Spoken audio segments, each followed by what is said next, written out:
pas m'aventurer à faire une synthèse du parcours de Denis. On en a vu une bonne partie dans ce film.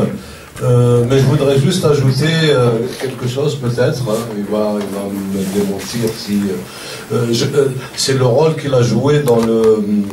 Comment dire, peut-être dans la création de ce qu'on pourrait appeler peinture algérienne, en rupture, en double rupture à la fois par rapport à l'orientalisme, qui est devenu d'ailleurs la doctrine officielle, même après l'indépendance, hein, puisque le peintre officiel, etc., c'était Diné, mais aussi par rapport à Alice, je te donnerai la parole.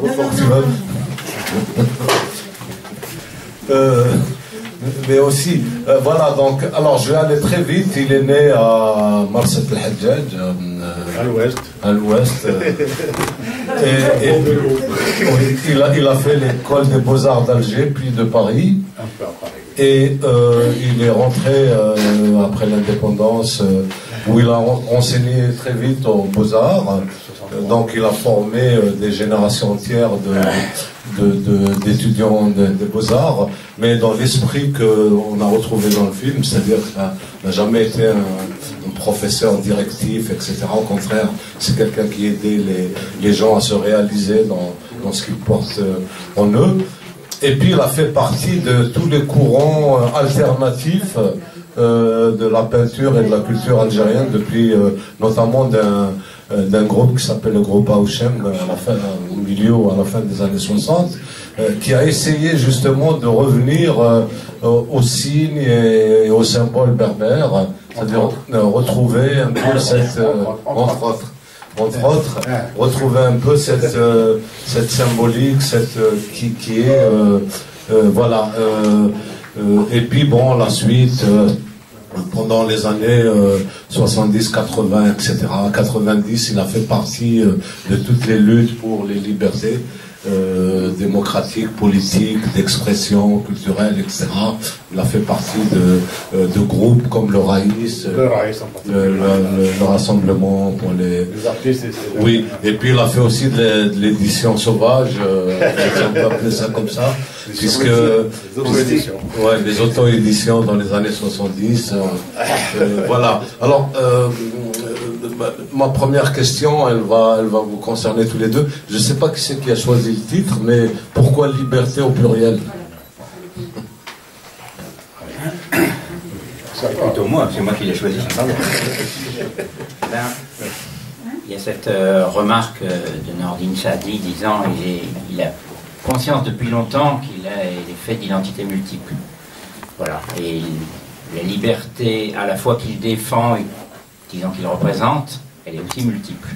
Donc voilà, c'était ouvrir plutôt que de dire un homme en liberté, c'était un peu enfermant en fait. Donc j'ai choisi ce titre comme ça.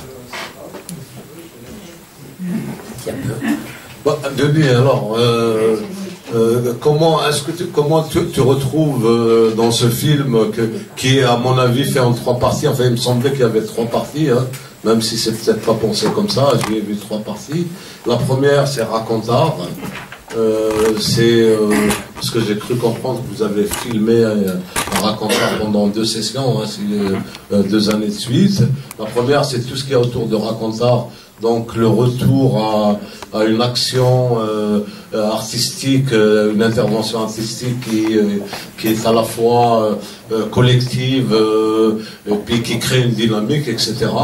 La deuxième partie, c'est peut-être un peu le retour à ces années difficiles où la violence a frappé beaucoup autour de nous.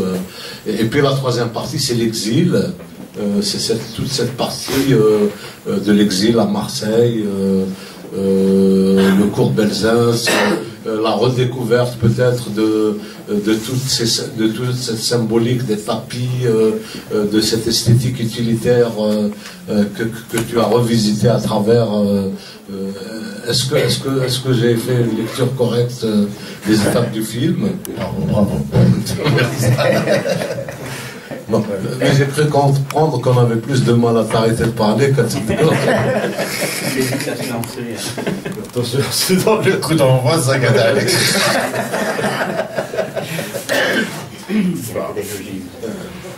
Bah, tu veux peut-être qu'on prenne des questions et que tu réponds. Oui, j'aimerais bien. Voilà. Il faut faire circuler le micro. Zino.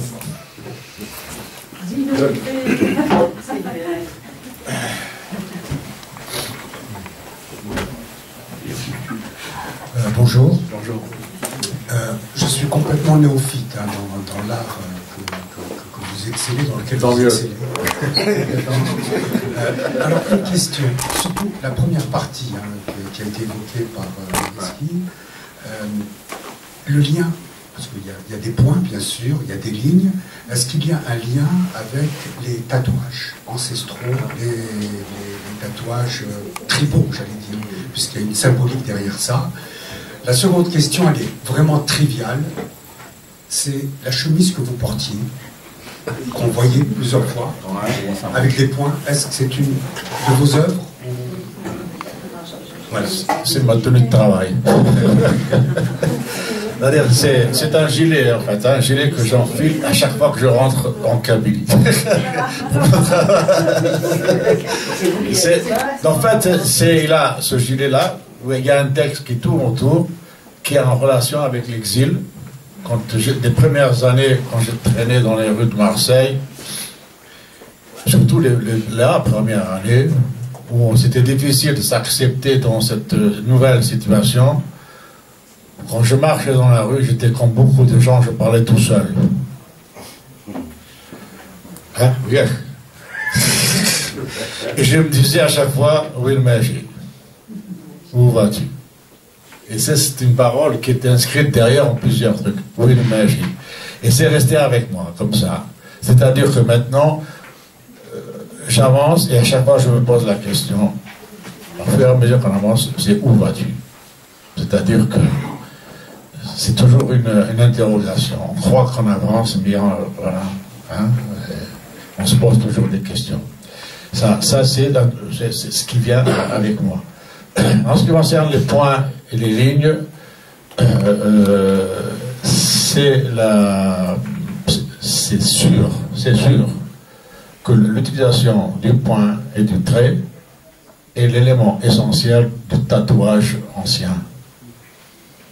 D'ailleurs, le nom du groupe que nous avons créé en 1967 pour nous opposer au dirigisme artistique régnant, qui voulait imposer une vision à la fois orientaliste, je ne sais pas quoi, et les sources gréco-romaines bloquées, sans aucune référence à l'africanité, à la berbérité, et même à toutes les références de tiers-monde de cette époque-là, parce que dans les années 60, on était tous conscients qu'on appartenait à une époque historique de le tiers-monde, avec tout le fond artistique latino-américain, asiatique, et voilà. Et ce qui était terrible, c'est qu'on avait du mal, dans l'école des Beaux-Arts par exemple, qui avait hérité de l'époque coloniale, parce que l'école d'Alger était une école, avant l'indépendance, c'était une école régionale française, et comme celle d'Oran et de Constantine, et l'enseignement qui était donné, c'était l'enseignement de toutes les écoles régionales de France, et le programme qui était donné, c'était tout le programme habituel académique aux sources gréco-romaines. Et d'accord, ce qui était à l'origine de la culture occidentale a fait barrage à toutes les sources, à la fois arabo-berbères et africaines, dans les écoles d'art en Algérie. Donc, nous, notre réaction dans les années 67 ou 60, c'était, on voulait nous dire, l'art officiel en Algérie, c'était une reconduction de l'art orientaliste, avec quelques mauvais exemple du réalisme socialiste hérité de certaines, ramené par certaines personnes. Ils ont fait le lien. Il y a une espèce de lien qui s'est fait entre les partisans du réalisme socialiste, ce que j'appelle moi l'art démagogico, je sais pas quoi, et puis ceux qui représentaient une fausse image du Maghreb avec soi-disant le fédératisme, je sais pas quoi, etc. Donc, nous, on a voulu, il y a un problème là? Oui. On a eu un problème donc avec les autorités qui nous ont dit à un moment donné qu'ils voulaient qu'on se plie à une certaine vision officielle. Donc en groupe, on s'est retrouvé avec un certain groupe, on n'était pas tous exactement dans la même voie, mais on a dit qu'il fallait absolument mettre en place autre chose. On a dit vous voulez ça, ben nous on va regarder ça. C'est-à-dire que on a fait notre revendication, c'était à la fois porter un nouveau regard sur les sources arabo-berbères, africaines et autres, et surtout la liberté d'expression. C'est-à-dire que ce n'est pas simplement un truc servile. Donc, notre groupe s'est fait appeler Aouchem. Aouchem qui veut dire tatouage. Pourquoi? Parce que le tatouage traditionnel, qui était porté surtout par les femmes, c'est un graphisme indélébile. Donc, qui ne peut pas... Il faut arracher la peau pour l'enlever. Donc, le symbole du mot Aouchem pour ce groupe de peinture, c'était à la fois le symbole, ce qui était dessiné, et en même temps le principe de l'indélébillité, c'est-à-dire que c'était indélébile. La trace indélébile. Donc c'est un héritage qui peut servir de base. Hein, voilà. Donc ça c'est un peu la réponse à l'histoire des points lettrés. Bon, voilà. Et puis en plus c'est vrai que bon, avec le temps, dans mon travail, j'ai quand même toute une péripétie. Je ne suis pas arrivé comme ça. Hein. Il y a toutes les expériences, les mauvais moments, des moments où on se perd un peu, puis après on revient, puis bon, avec la maturité qui se forge, avec le contact, la vie, les gens, parce que faut pas croire qu'on n'arrive pas comme ça. On côtoie des individus sur notre parcours, comme chaque Al-Asri le sait, quand on se côtoyait, c'est-à-dire les écrivains, les poètes, les hommes de théâtre, etc., les gens qui étaient du même bord, avec leur créativité, on se côtoyait, on se connaissait. Quand il y avait l'exposition de Flamme, tout le monde y allait. Quand il y avait une telle pièce de théâtre qui sortait, on y allait. Aloula, ou la Kitabiassine, il y avait un plaisir d'être ensemble parce qu'on savait qu'on avait intérêt à être ensemble. Donc, et même après à faire avancer les choses au niveau des jeunes, etc. Et donc, cette maturité, moi, si je n'avais pas côtoyé Aloula, d'autres, enfin, les gens, Qatar, Jahoud et autres sur le terrain, Al-Asri lui-même, Betalef, Hassan, d'autres, si je n'avais pas rencontré, et puis les gens qui n'étaient pas nécessairement des gens connus, mais qu'on rencontrait sur son parcours, qui avaient quelque chose à donner, je ne serais pas là. Si je n'avais pas vécu et côtoyé tout ce monde-là, je ne serais pas là avec mes idées, là. Donc, ce qui fait que maintenant, je suis arrivé à une phase de maturité où je me suis dit, comme je le dis à un moment donné, bon, arrêtons sortons du mythe. À un moment donné, c'est bon, allez, ça va. L'artiste, hein. Bon. Revenons, essayons de vivre normalement, voilà, vivre avec les autres. Vivre avec les autres. Il y a urgence de vivre avec les autres. Il y a urgence de vivre avec les autres. Urgence d'être parmi les autres, de revenir à l'origine, c'est-à-dire bon, tu n'es de sang. Hop, tu es là, tu côtoies, tu écoutes, tu te frottes aux gens, tu es là, et puis le peu qui te reste là, ces moments-là, ce sont des moments forts. Alors il faut pas hésiter de perdre là-dedans pour t'en sortir. C'est comme ça. Je sais pas, le micro pour Alice. Non.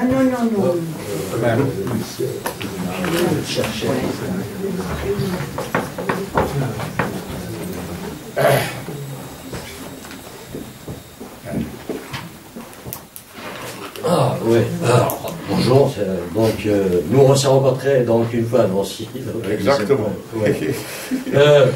Oui, donc bon, moi je voulais dire, vous avez un petit peu opéré de façon d'aller au milieu du peuple, disons, pour les laisser s'exprimer, comme faisait Socrate, bien sûr, hein, c'est-à-dire qu'on ne va pas enseigner quelque chose à quelqu'un, on va plutôt lui substituer, pas lui substituer, mais le pousser à exprimer ce qu'il a en lui, quoi.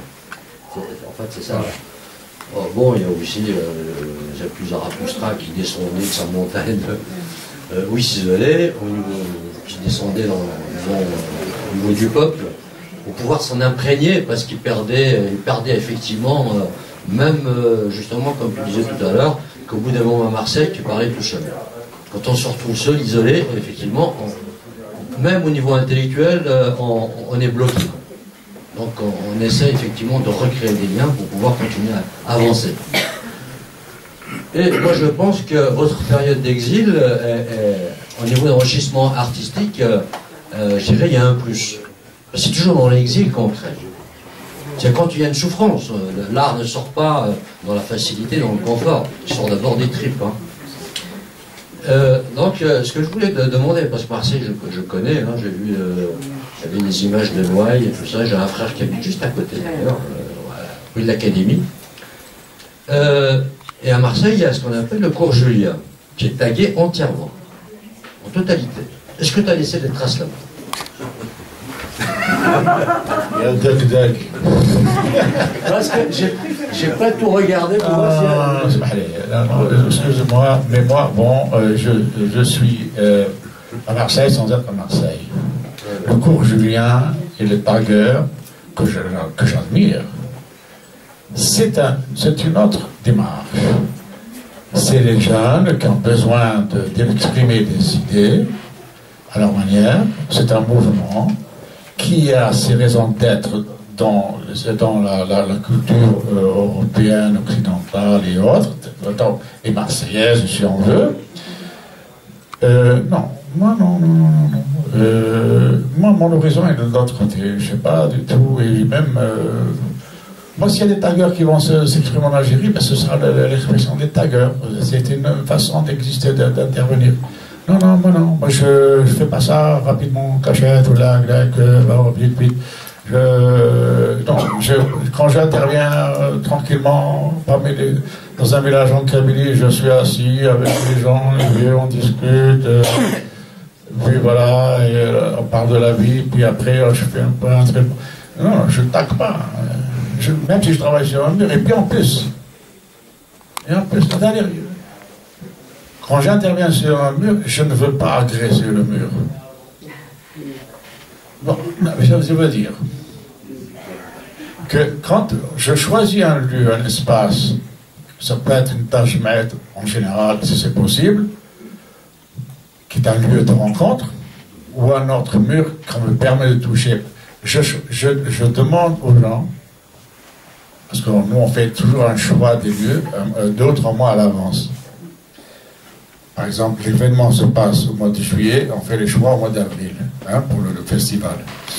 Je vais visiter les lieux avec Hassan Bdraf et autres, et je dis, est-ce que c'est possible de travailler sur cet espace-là, genre avec les gens du village, on en décide. Mais il faut que le mur ait déjà une histoire. Il a déjà sa propre histoire. Il a déjà ses propres traces. Il a déjà ses propres marques. Il a déjà ses propres blessures. Si, je dis, il ne faut pas le repeindre en blanc parce que je vais travailler dessus. Il faut le laisser tel quel. S'il y a des graffitis, s'il y a des craquelures, s'il y a des lieux difficiles à travailler, etc., s'il y a des messages politiques, des JSK, je ne sais pas quoi, des trucs, etc., si ça vous ne touchez pas, Et ça, après, moi, je vais ajouter. C'est-à-dire que je ne viens pas pour décorer un mur, je viens pour ajouter quelque chose à un vécu. Comme à un moment donné, je ne sais pas si vous voyez cette maisonnette à l'intérieur, où j'ai travaillé avec une femme qui est formidable, qui s'appelle Tassadeh, et qui a hérité de la maison de sa mère, qui est une très très belle maison qu'elle a décorée. Et c'est la première fois que je travaille avec quelqu'un. Parce que elle a une pratique graphique, et c'est elle qui a choisi le lieu. C'est le lieu où je suis intervenu, qui est à l'intérieur d'une espèce de pièce en pierre qui était au-dessus, au sommet du village d'Al-Qaïd, qui est à l'origine de la création du village. C'était la petite mosquée du village, qui était en même temps l'école coranique, etc. Et pendant la guerre de libération, l'armée française l'a pris pour en faire un mirador. C'est-à-dire que ça surplombait la vallée. Et ce qui fait qu'après l'indépendance, ils l'ont plus reconduit en tant que mosquée, ils ont fait construire la mosquée en bas. Ils ont quand même pris cette pièce-là pour s'en servir, pour cuire le couscous, machin, pour les fêtes du village. Donc, dans cet endroit-là, que Tassadeh a choisi, il y avait des traces de fumée, des traces de coulure d'eau, de calcaire. On voit un peu la trace du mihrab quelque part. Il y a du noir, du charbon. Donc, je dis ça, je travaillais là-dessus. Et là, le mur qui se retrouve en face de la porte, qui était le plus éclairé, il n'y a pas d'éclairage dans cette pièce, hein. On a travaillé dans la pénombre. Donc, le mur qui était en face, qui était le plus éclairé, ce qu'on appelle le mur de lumière selon Bourdieu, quand il parle de la maison kabyle, c'est celui qui reçoit la lumière. Et donc, je l'ai laissé à Tassadeh. Je dis, ce mur t'est réservé. Et j'étais parti où je devais intervenir, c'était impossible sur le noir, j'ai gratté le noir. Quand je n'arrivais pas à mettre autrement, à côté, j'intervenais avec mon bras, etc. Et le mur, des fois, il y avait comment on appelle ça, des morceaux qui tombaient, carrément. Des morceaux de mur qui tombaient. Des trucs, justement. Oui, alors, ce que je voulais dire. Un petit peu de temps en temps. Hein? Nous, on avait une vieille maison, justement, une vieille maison qui était. Parce que ma mère, elle est très douée, bien sûr, parce qu'elle fait même à la ouane, comme on dit. Mais tout en signe berbère. Des belles œuvres, quoi. Mais en même temps, dans les maisons, il y a ce qu'on appelle les koufan, tout ça. Donc, tout ça, c'était dessiné, effectivement. Les femmes, c'était le travail, plus souvent dans les maisons, c'était le travail des femmes. Et il y a une pensée symbolique, même si elle était lettrée, mais beaucoup de femmes ne sont pas lettrées. Donc, leur moyen d'expression, c'était effectivement la peinture. Bon, c'était très populaire. Donc cette maison, maintenant elle est tombée, elle est rasée, il n'y a plus rien au sol. Il reste plus juste les couvertures tissées qui sont dans des murs. Voilà. Mais dommage que vous n'avez pas pris suffisamment peut-être le lieu. Une vieille maison, pas des vieilles maisons, des vieux murs. Il y en a eu quelques-uns là.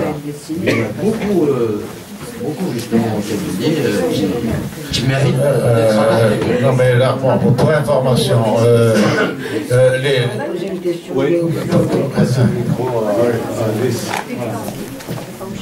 Oui, moi je vais vous poser deux questions de néophyte.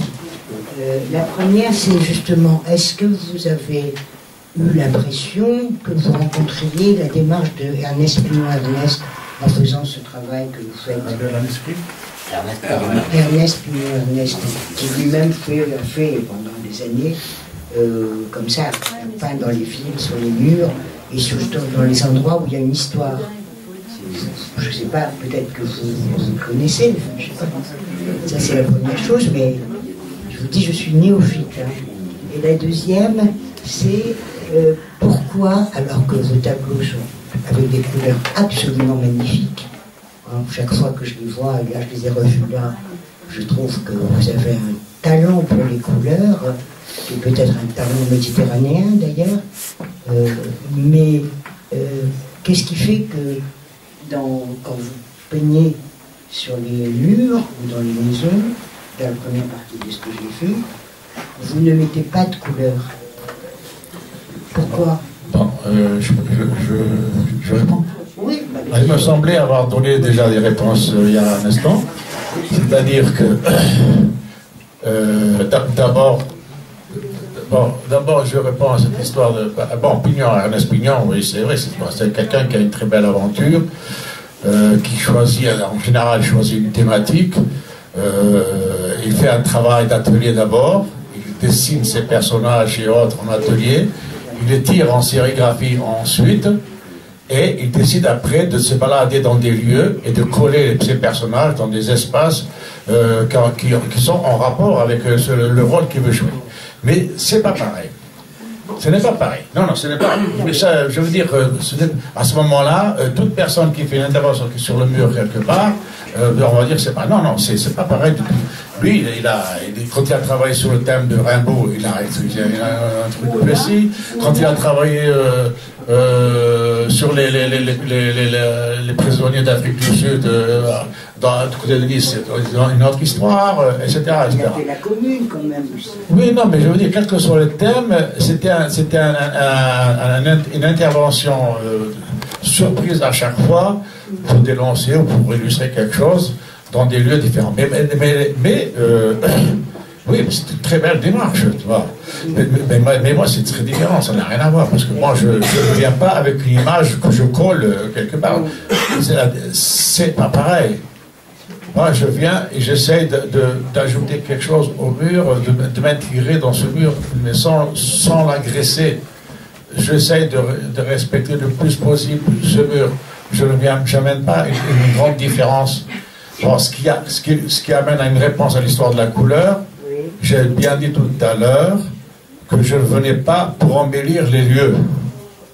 Si un mur est complètement gris ou avec des nuances blanches déjà, il y a quelque chose, il y a une peinture qui est déjà là. Et j'arrive moi et je ne veux pas transformer, agresser visuellement. Si j'amène de la couleur, c'est fini, ce mur n'existe plus. Ça devient ma peinture. Et non, moi je viens ajouter sobrement quelque chose sans détruire ce qui existe déjà. Mais le tracteur, par exemple. Ah non, c'est autre chose. Non. Non, mais attendez, vous me parliez de... Je m'excuse. S'il vous plaît, vous m'avez parlé de murs, je vous réponds des murs. Ah oui. Pareil. Non, c'est... Moi, je vous rejoins. Donc, il y a parallèlement, disons, il y a le même problème au niveau, par exemple, d'hégémonie linguistique ou culturelle dans un pays par un occupant, par exemple. Une agression par le fait de mettre en place, d'être hégémonique vis-à-vis de la culture locale. Ouais. Bon, je ne sais pas moi. Alors parlons des niveaux de la langue. Il y a des questions qui veulent se poser là-bas au fond. Moi, je voudrais quand même savoir, en tant que peintre, qu'est-ce que ça fait.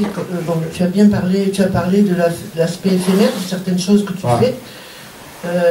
Est-ce que tu as l'impression que c'est comme une pièce de théâtre, une fois que c'est joué, ben après elle n'existera plus? C'est-à-dire au sens où est-ce que ça reste dans ta tête? Je veux dire, c'est l'aspect accepter que quelque chose puisse être éphémère, à laquelle je souhaiterais que tu répondes. Je voudrais ajouter un mot. En fait, je voulais poser une question exactement sur le même aspect. Donc, je me lance dans la suite de ce que vient de dire Falida. Le groupe, le nom même du groupe que vous avez choisi, Auchum, ça renvoie à une marque indélébile. En même temps, il y a une espèce de résistance, de refus, si j'ai bien compris, de se soumettre à un canevas artistique dans lequel vous ne vous inscrivez pas. Donc il y a effectivement cette volonté à la fois de résister, y compris jusque dans la mort d'ailleurs, à aller à travers dans le cimetière, qui était c'est assez fort d'ailleurs. Donc cette volonté de refuser la soumission, à travers des actes qui ne s'effacent pas précisément dans et c'est à la fois à travers cet art éphémère, une espèce effectivement de contradiction qu'on a du mal à saisir pleinement.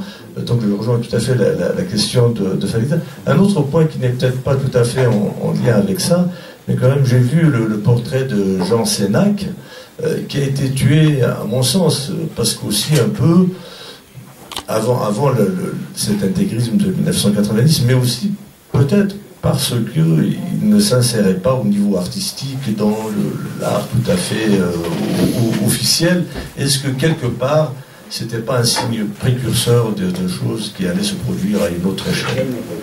Et d'ailleurs, le portrait que vous avez fait de Jean Sénac était très émouvant. Bon, alors là, ce qu'il faut savoir, c'est que le groupe OGM est historiquement un groupe des années 60. C'est-à-dire que son existence a été déclenchée dans les années 60, après les années 67-68. Et son existence a été elle-même très éphémère, je veux dire, en tant que groupe. Je parle de groupe, en tant que groupe. Le choix de cette époque-là, par rapport au OGM, etc., était un choix de 1967-68, par rapport à autre chose. Mais Martinez de 2004, ce n'est plus celui de 1967. Quand j'ai vécu mon expérience depuis ces époques-là, où on était des artistes qui sont dans une lutte à la fois artistique et autre, hein, dans un ensemble de luttes qui se faisait, il n'y avait pas que nous, il y avait tout le monde dans le milieu intellectuel, etc. Il y avait quelque chose, des évolutions qui se faisaient dans tous les domaines. Là, mais en tant qu'individu, après, par la suite, la prise de conscience que j'ai prise, moi, c'est que je ne voulais plus être cet artiste d'atelier, cet artiste qui se satisfait de peindre des œuvres très belles et colorées, etc. Pour moi, c'est en fait, il y a des moments de la vie où on est persuadé d'être sur le bon chemin, hein? Mais au fur et à mesure, quand on prend conscience, au fur et à mesure des contacts, de la réflexion, etc., il y a quelque chose de l'enfance qui revient. Je suis issu de zone rurale. Mon enfance s'est faite pas loin de l'ombre des figuiers, pas loin des souches de vignes, et le sentiment des oliviers de l'ouest, hein, la terre, l'argile. Et en fait, c'est un peu ça. C'est besoin de ça, c'est-à-dire retourner à cette simplicité-là. Quand je dis simplicité, ça veut pas dire, c'est quelque chose de primordial. De primordial. Il y a des souvenirs d'enfance, moi, qui sont restés marqués. Par exemple, l'odeur du figuier. En tant qu'adulte, je n'arrive pas à la retrouver comme je l'avais quand j'étais enfant. L'odeur du figuier. Et ça, c'est fort. Quand je me retrouve dans un endroit où il y a des figuiers, pour moi, c'est important. Où il y a de la pierre, où il y a de l'argile, pour moi, c'est important. C'est très important. Donc, c'est pour ça que, en fait, c'est ça. C'est-à-dire, c'est une espèce de retour aux origines. L'enfance est plus loin encore. Hein? Et donc, l'origine, c'est quoi? C'est très peu de choses, en fait. Hein? C'est très peu de choses. C'est d'abord supprimer toute prétention, hein? Et puis, dire, je viens avec, comme je disais, le brun, la couleur de la terre. Voilà. La couleur de la terre. C'est ça. Maintenant, il y avait autre chose dans la question que j'ai oublié. C'était quoi déjà? C'est à propos de l'art éphémère. Ah oui. Oui, bon, donc le côté éphémère, donc ça c'est un choix personnel après, des dernières années. Là, hein. C'est-à-dire qu'en fait, c'est vrai que je me suis dit, de toute façon, nous avons vécu des tas d'événements. Quand on sait que des pays qui étaient de très grandes civilisations, qui avaient des musées extraordinaires, qui sont à l'origine de pas mal de choses du monde actuel. Et qu'il suffit que des avions arrivent et démolissent tout, ils crament tout, machin, pour des raisons dégueulasses. On pulvérise l'Irak, on pulvérise je sais pas quoi, et d'autres pays. Voilà, quand on maintenant dit, alors, écoutez, s'il vous plaît, moi je n'ai pas envie de produire une œuvre d'art qui va être bombardée par la suite, ou l'observable, qui va disparaître d'une autre manière. Vivons le présent, pour moi c'est important. Vivons le présent. Hein? Et puis avec les gens qui sont là. Voilà. Les gens qui sont là. Vous avez parlé vous avez abandonné le mythe. Quel mythe? Le mythe de l'artiste, alors. Tu peux croire. C'est pas le mythe d'une certaine Algérie? Pardon? C'est pas le mythe d'une certaine Algérie? Mais non, moi je parle de moi-même. Je parle pas de. Je parle d'artiste. Non, mais je parle de Sénac. Et le portrait de Sénac. En fait, c'est vrai, Sénac. 2 mois avant son assassinat, il devait partir à Oran. Nous étions avec Abdelhamid Larouati, qui est un poète, et puis Mustafa Akmoun, un peintre. On est allé le chercher chez lui à Alger. Il voulait dormir à Blida à la maison. Et le lendemain, Larouati devait l'emmener à Oran. Et bon, on a passé la soirée chez moi à Blida. On avait pris quelques photos au bord de la mer. Et on a passé la soirée, puis là, au cours de la soirée, il nous a demandé, comment Mustafa et moi, j'aimerais bien que vous me fassiez un portrait que je vais pouvoir utiliser par la suite dans des éditions quelconques, etc. Et à l'époque, le Sénac vivait à la rue Élysée-Reclus,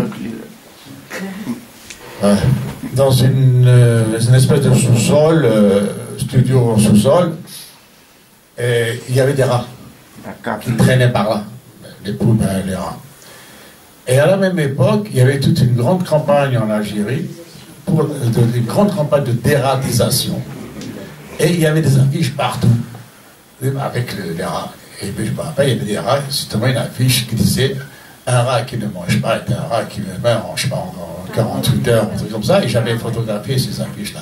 Alors, quand Sénac part à Oran, je prends dans le temps qui était à Oran, là-bas, je fais le portrait avec une des photos, à partir d'une des photos que j'avais prises de lui au bord de la plage, et puis une de ces affiches que j'avais photographiées à Blida.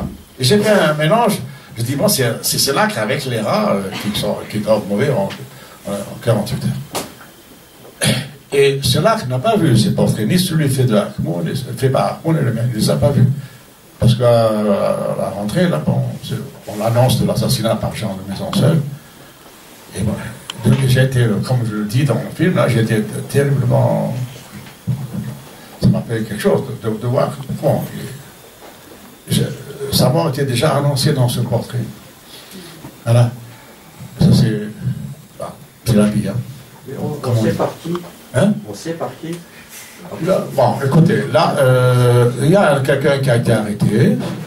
C'est un espèce de voyou, qui, pour ceux qui savent, bon, ça c'est mon interprétation de toute façon, il ne faut pas croire, non, ce n'était pas un assassinat politique.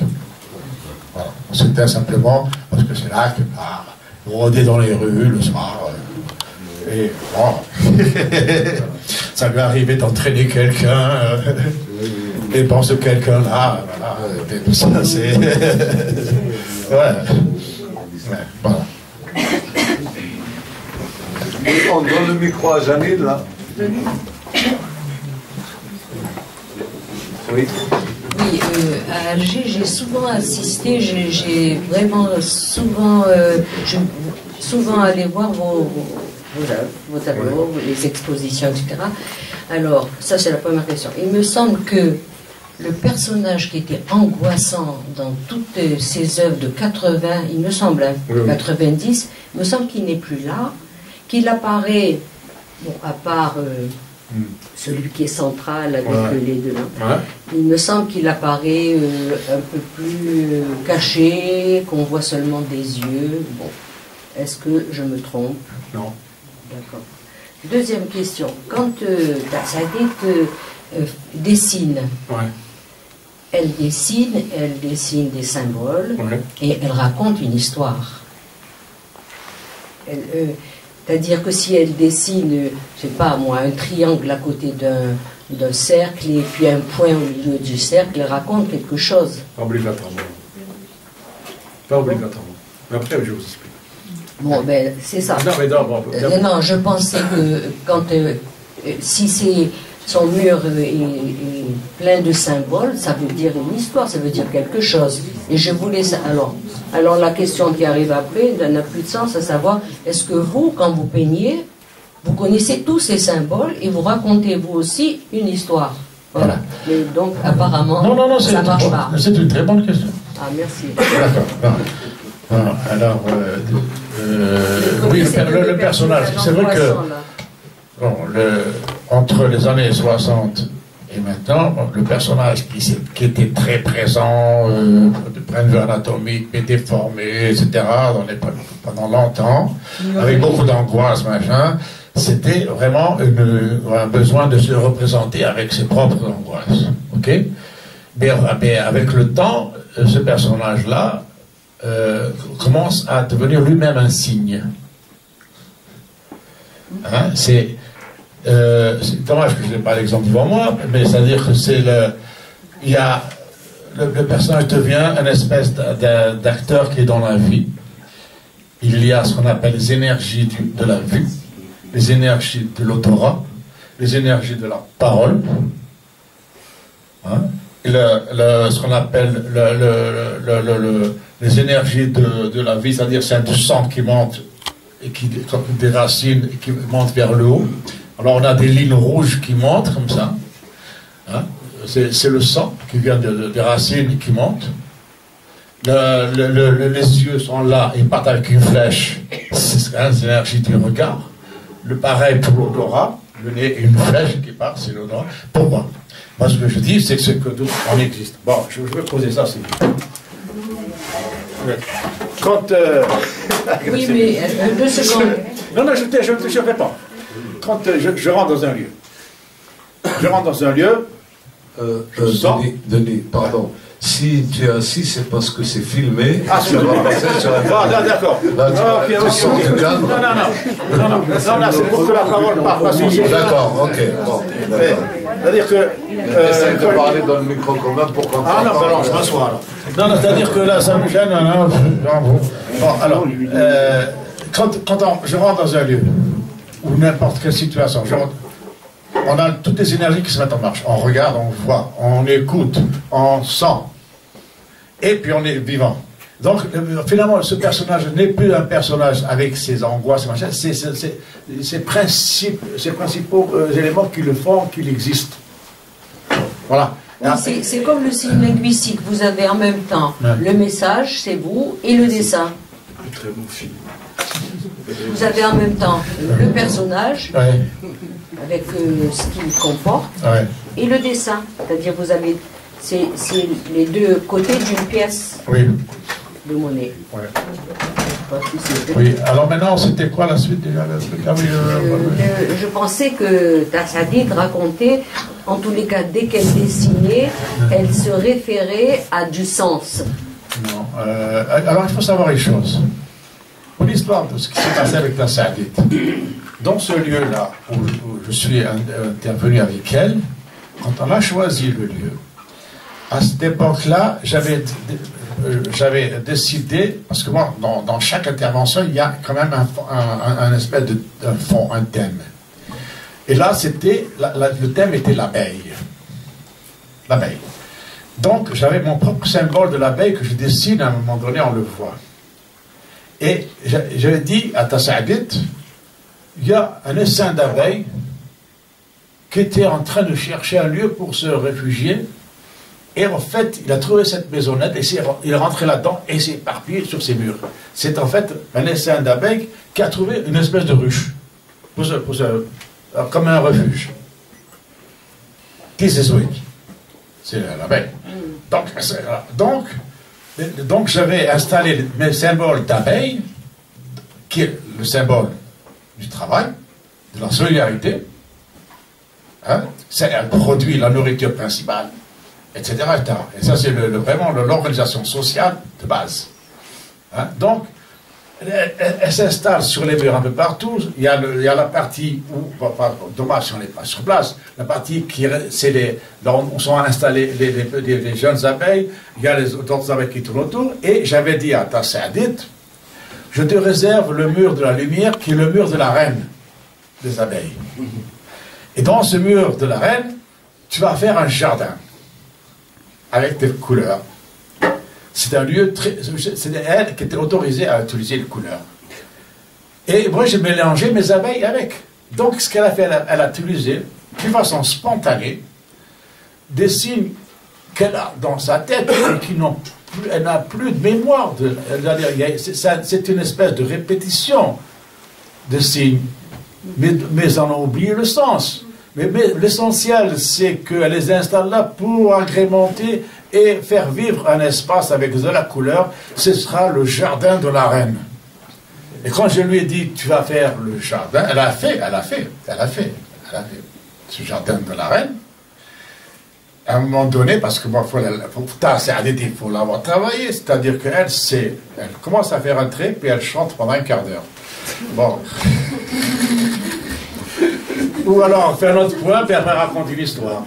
Bon, alors, elle a dit, tu m'as demandé d'être la reine des abeilles, mais je suis la cigale.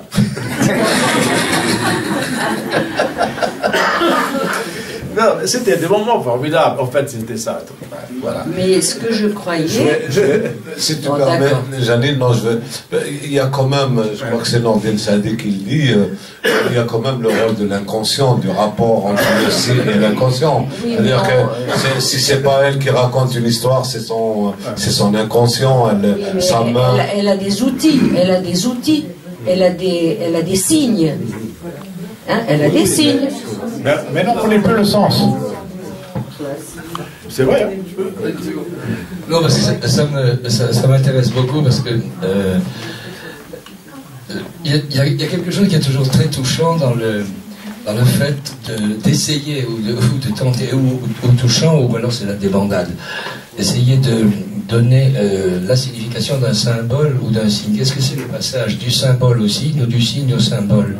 De toute façon, on s'en fout quelque part.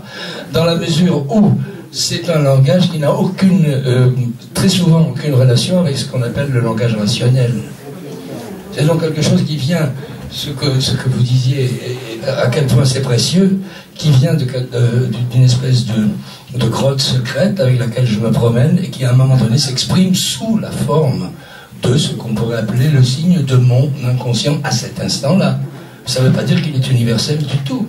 C'est juste un passage qui est extrêmement subjectif et en même temps qui peut toucher énormément de gens. C'est ça le partage, je veux dire. Voilà, c'est tout.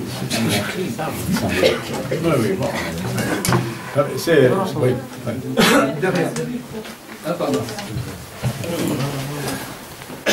Moi, j'aimerais savoir, vous avez vu vos amis qui se faisaient tuer l'un après l'autre, et je voudrais savoir quel rôle ça a fait, ça a joué pour que...